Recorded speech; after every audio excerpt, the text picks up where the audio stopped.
partir du début des années 1980, le monde a été le témoin d'une révolution technologique sans précédent. Les navettes spatiales de la NASA ont été le symbole de la conquête de l'orbite terrestre, bâtissant la Station spatiale internationale, l'ISS, et déployant le télescope Hubble.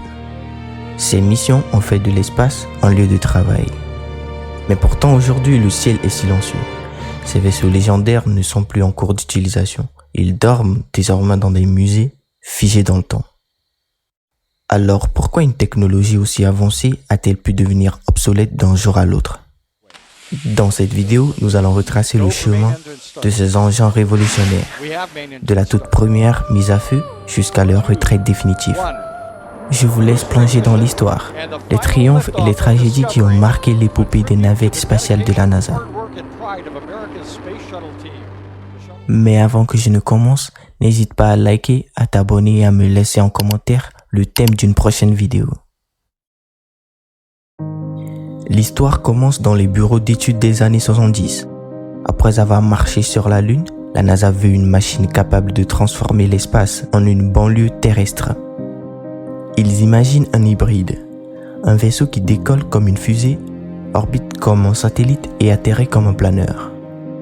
La première navette OV-101 de la NASA fut créée. Présentée en 1976, elle ne connaîtra jamais le silence du vide spatial. Son rôle est terrestre mais vital.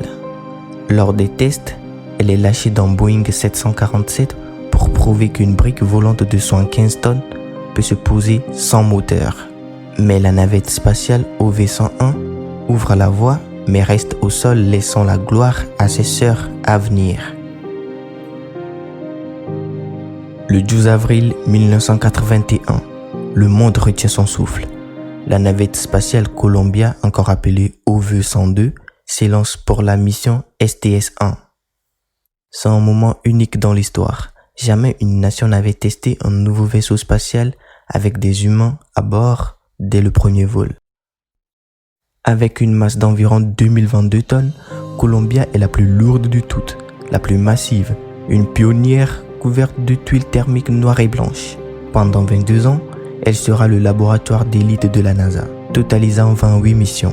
Mais le 1er février 2003, lors de la mission STS-107, l'impensable se produit.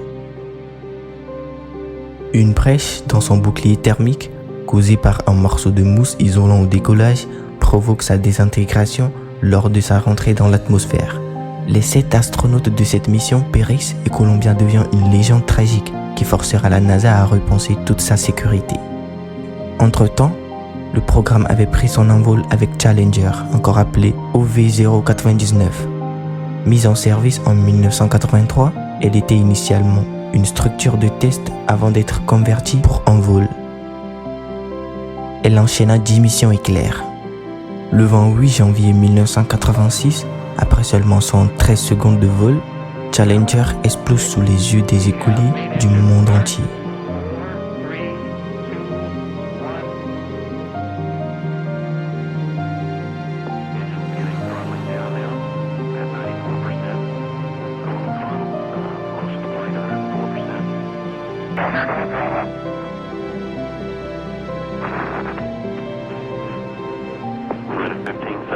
Velocity 2900 feet per second, altitude 9 nautical miles, turn range distance 7 nautical miles.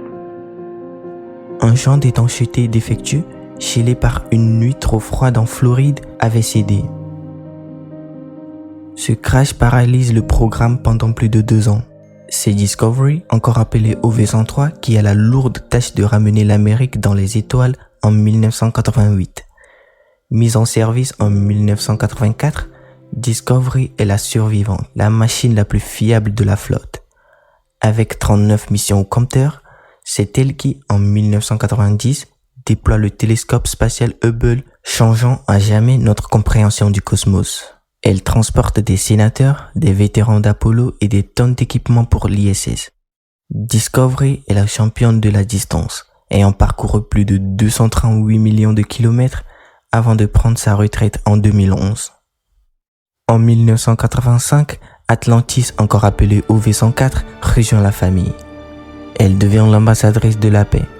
Dans une période de transition géopolitique, elle réalise l'exploit de s'amarrer 7 fois à la station spatiale russe appelée Mir, prouvant que l'espace est un terrain de coopération. Atlantis est une bête de somme, lançant des sondes planétaires célèbres comme Magellan vers Vénus ou Galileo vers Jupiter. En juillet 2011, c'est elle qui ferme définitivement le livre du programme STS avec la mission STS-135 ramenant les derniers passagers de la navette sur la terre ferme. La dernière née en dévour, encore appelée OV-105, est le fruit d'une résilience nationale. Construite en 1992 pour remplacer Challenger avec des pièces de rechange, elle est la plus moderne. Sa mission est l'une des plus complexes de l'histoire. La capture et la réparation de Hubble en plein vol. En 25 missions, elle participe activement au montage de la Station spatiale internationale, livrant des modules et des bras robotiques. Malgré ses exploits, ces navettes étaient devenues des monstres de maintenance. L'objectif initial était de voler une fois par semaine pour un coût dérisoire. La réalité, chaque lancement coûtait entre 500 millions et 1,5 milliard de dollars. La navette était trop complexe. Ses moteurs cryogéniques devaient être démontés après chaque vol et sa 24 000 tuiles thermiques inspectées une à une à la main. De plus, la perte de 2 navettes sur 5 a prouvé que le concept d'un avion monté sur le flanc d'un réservoir géant était trop dangereux. En cas d'explosion, l'équipage n'avait quasiment aucune issue de secours. L'innovation qui a permis de tourner la page n'est pas un meilleur avion, mais le retour aux capsules de haute technologie. La NASA a compris qu'elle ne pouvait plus tout faire seule.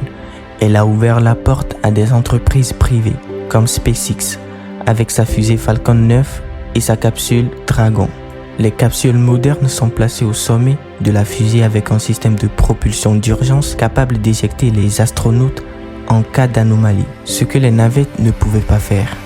Au lieu de faire atterrir un avion complexe, on fait revenir le premier étage de la fusée verticalement sur une plateforme de béton ou une barge en mer. Aujourd'hui, une Falcon 9 peut revoler en quelques semaines pour une fraction infime du prix d'une navette. L'ère de la navette nous a appris à vivre dans l'espace, mais l'ère du New Space nous permet enfin d'y voyager pour de bon, de manière durable et économique. Et ceci marque la fin de cette vidéo. Merci à tous ceux qui ont vu la vidéo jusqu'à la fin. C'était Astrolabe et à la prochaine.